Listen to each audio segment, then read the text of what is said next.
नमस्कार, आप सभी का बहुत स्वागत है। आपके साथ हूं मैं खुशबू मनोरमा मिश्रा। लाइव टाइम्स का डिजिटल प्लेटफॉर्म देख रहे हैं आप। और देखिए, आज चर्चा हर जगह है उत्तराखंड की। उत्तराखंड की चर्चा इसलिए है क्योंकि आज उत्तराखंड आज़ादी के बाद पहला ऐसा राज्य बन जाएगा जहां पर यूनिफॉर्म सिविल कोड यानी यूसीसी लागू हो जाएगा। जी हाँ, देखिए, सीएम धामी ने वादा किया था 2022 में, जब वो आए तो उन्होंने ये कहा कि हम यूसीसी लेकर आएंगे और उसी क्रम में आगे बढ़ते हुए ड्राफ्ट तैयार किया गया। और उसके बाद जब राष्ट्रपति से मंजूरी मिली पूरे प्रोसेस के बाद, अब ये तय हो गया है कि आज से यहाँ पर उत्तराखंड में मतलब कि यूसीसी लागू हो जाएगा। अब ऐसे में कई सारे लोग ये सोच रहे हैं कि आखिरकार यूसीसी से बदलेगा क्या।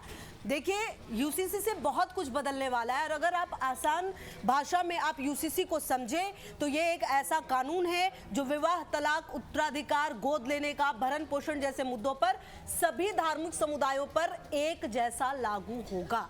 तो अब आप ये मानिए, जैसे कि आपने हलाला सुना हो, अगर आपने इद्दत सुना हो, तो ये चीज़ें अब नहीं चलेंगी। बहुविवाह जो है वो नहीं चलेगा।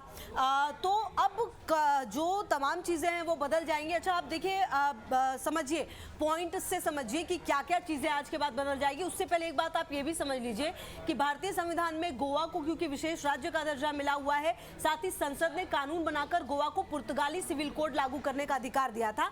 इसलिए गोवा एकमात्र ऐसा राज्य है जहाँ यूसीसी लागू है। अब उत्तराखंड पहला ऐसा राज्य बन जाएगा जहां आजादी के बाद यूसीसी जो है वो लागू हो रहा है।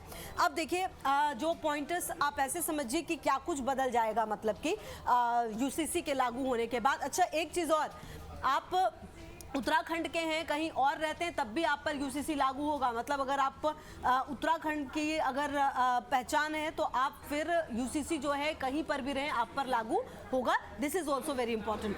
चलिए, अब आप ये समझिए कि क्या कुछ बदलने वाला है यूसीसी से। सबसे पहली बात क्या है कि शादी का अनिवार्य रूप से रजिस्ट्रेशन जो है वो बिल्कुल कराना पड़ेगा आपको। मतलब इसके बिना काम नहीं चलेगा। शादी का रजिस्ट्रेशन जो है वो होगा। किसी भी धर्म के आप हो, कोई भी संप्रदाय हो, लेकिन शादी का रजिस्ट्रेशन आपको कराना होगा। तलाक जो है वो एक समान होगा। तलाक का भी जो प्रोसेस होता है वो सबके लिए बिल्कुल अब एक है। अब किसी भी तरीके से अलग तरीके से तलाक जो है वो ना दिया जाएगा ना लिया जाएगा। निजी कानून से कोई शादी नहीं टूटेगी।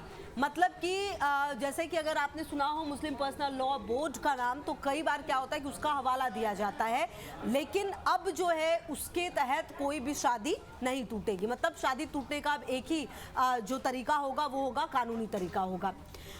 पॉलीगैमी या बहुविवाह जिसे आप कहते हैं उस पर रोक होगी।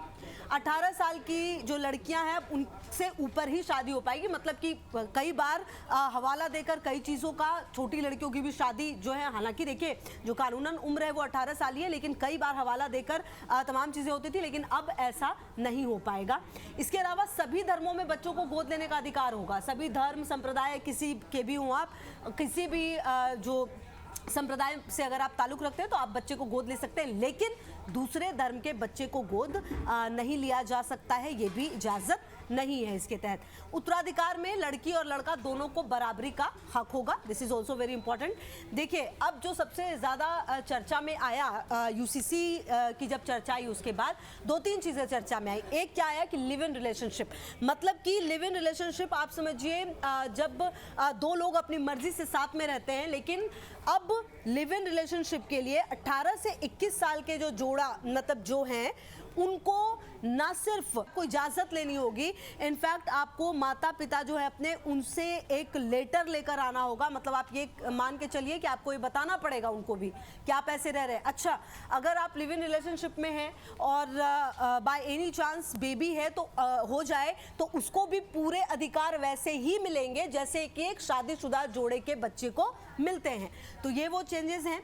अब देखिए, ये कुछ बातें तो हैं ही, लेकिन एक इम्पॉर्टेंट बात ये भी है कि सुप्रीम कोर्ट ने 2015 में ये सबसे पहले याचिका लाई गई थी यूसीसी लागू करने को लेकर। वकील अश्विनी उपाध्याय ये कहते हुए भी नजर आए थे कि देखिए, इसका संबंध किसी धर्म से नहीं है, ये सबको एक साथ लाने की, सबको एक अधिकार देने की कोशिश है। और इसको लेकर काफ़ी आप समझिए डिबेट हुए हैं, काफ़ी ज़्यादा कन्फ्यूज़न रहा है। लेकिन अब यूसीसी का ये जो ड्राफ्ट था, वो एक बात ये भी है कि इससे जो ट्राइबल यानी कि अनुसूचित जनजाति पूरी तरह से बाहर रखा गया इनको। ट्रांसजेंडर धार्मिक मामलों जैसे पूजा पद्धति परंपराओं में कोई छेड़छाड़ नहीं की गई है। तो ये भी बहुत ही क्लियर है। 2022 में ये वादा किया था धामी ने, पूरा कर दिया है।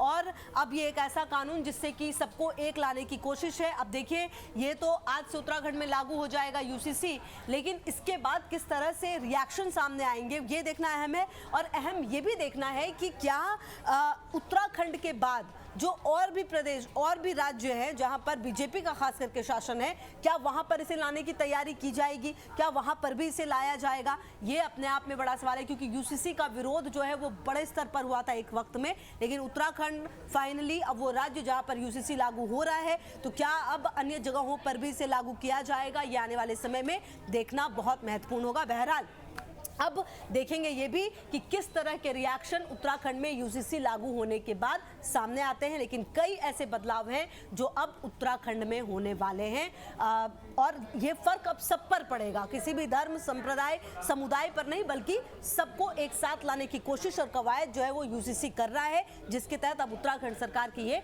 बड़ी पहल थी, जो कि आज फाइनली जो धामी ने वादा किया था वो पूरा होने वाला है। बहरहाल लगातार इस खबर पर भी नजर है। तमाम अपडेट्स के लिए आप रहिए हमारे साथ, देखते रहिए लाइव टाइम्स।